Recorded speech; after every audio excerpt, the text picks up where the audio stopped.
Hi friends, welcome to my YouTube channel Jakkula JV TV.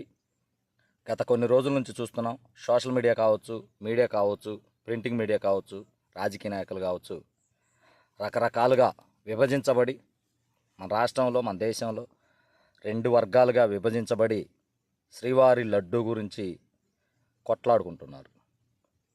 ఎంత దౌర్భాగ్యం అంటే, లడ్డూ ప్రసాదం కల్తీ జరిగిందని దేశంలో ఉన్న, రాష్ట్రంలో ఉన్న ప్రతి ఒక్కరూ తండోపతండాలుగా బయటకు వచ్చేసి ధర్నాలు చేయటం, గుళ్ళల్లో పూజలు చేయటం, అపచారం జరిగిందని చెప్పేసి మీటింగులు పెట్టడం, రకరకాలుగా ప్రయత్నాలు చేస్తూ రకరకాలుగా పోరాటాలు చేస్తున్నారు.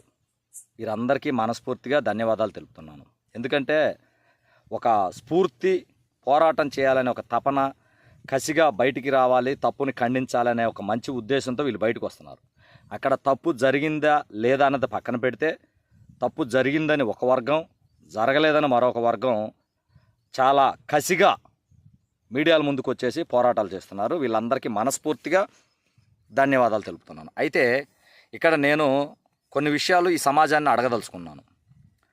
భగవంతుడు అనేది ఒక నమ్మకం, దైవం అనేది మనిషి ఏర్పాటు చేసుకున్నటువంటి ఒక నమ్మకం. లేడు అని నేను అంటలేదు, కానీ అదొక నమ్మకం. ఆయన నమ్మితే మనకి మంచి జరుగుతుంది, ఆయన పూజిస్తే మనకు మంచి జరుగుతుంది, ఆయన ప్రసాదాన్ని మనం ఆయన యొక్క స్వరూపంగా భావిస్తూ సేవించేసి తృప్తి పడుతున్న ఒక నమ్మకం. ఆ నమ్మకం కోసం ఇంతలా పోరాడుతున్నటువంటి ప్రజలు, మరి రైతు అనేది నిజం, రైతు పండించే పంటలు నిజం, ఆ రైతు పండించే పంటలు తింటేనే మీరు బ్రతుకుతారు అనేది నిజం, ఆ రైతు లేకపోతే మీరు చస్తారు అన్నది కూడా నిజం. ఒక నమ్మకం కోసం ఇంతలా పోరాటం చేస్తున్నటువంటి మన రాష్ట్రం కావచ్చు, దేశం కావచ్చు ఉన్న ప్రజలు ఒక నిజం కోసం ఎందుకు పోరాటం చేయటం లేదన్నది నా ప్రశ్న.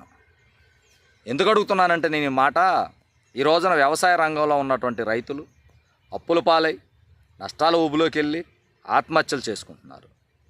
మరి ఆ రైతు పక్షాన ఎందుకు పోరాటం చేయటం లేదు? అదే రైతు పక్షాన ఎందుకు సోషల్ మీడియా వేదికగా రెండు వర్గాలుగా విభజించేసి పోట్లాడటం లేదు?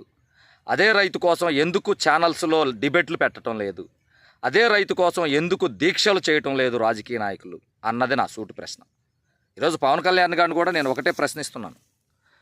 నమ్మకం కోసం మీరు 10 రోజులు దీక్ష చేస్తూ మెట్లు కడుగుతున్నటువంటి పవన్ కళ్యాణ్ గారు, నిజం కోసం రైతులు ఈ రోజున ఆత్మహత్యలు చేసుకుంటున్నారు అప్పుల పాలై, రైతులేందే మీరు మనుగడ లేదనే నిజం కోసం మీరు ఎందుకు పోరాటం చేయటం లేదు, ఎందుకు దీక్ష చేయటం లేదు అన్నది నా ప్రశ్న. నా ఈ ప్రశ్నకు సమాధానం చెప్పాల్సిన అవసరం, బాధ్యత ఈ రోజున ప్రతి ఒక్కరి మీద ఉంది. ఎందుకంటే ఎంతకాలం మేము పోరాటం చేయాలి, ఎంతకాలం ఓటమి పాలవ్వాలి? ఎవరి కోసం మేము వ్యవసాయం చేయాలి, ఎవరిని బ్రతికించడానికి మేము వ్యవసాయం చేయాలి? ఖచ్చితంగా దీని మీద ఆలోచించాల్సిన అవసరం ఉంది.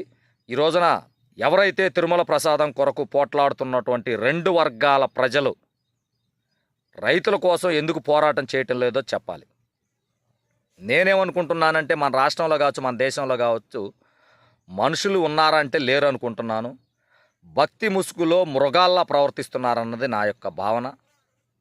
భక్తి కోసం, ఒక నమ్మకం కోసం కొట్లాడుకుంటూ రకరకాలైనటువంటి ప్రయత్నాలు చేస్తూ రకరకాల దీక్షలు చేస్తున్నటువంటి ప్రజలు నిజం కోసం ఎందుకు పోరాటం చేయటం లేదో మీరే సమాధానం చెప్పాల్సిన అవసరం ఉంది.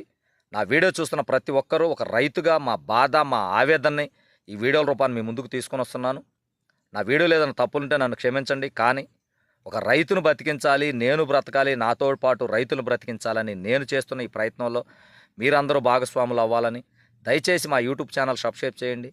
మా వీడియోలు మరింత మందికి చేరవేసి మా యొక్క సమస్యలకి పరిష్కారం దిశగా ప్రయత్నం చేయాలని మనస్ఫూర్తిగా కోరుకుంటూ, జై జవాన్, జై కిసాన్, జై హింద్.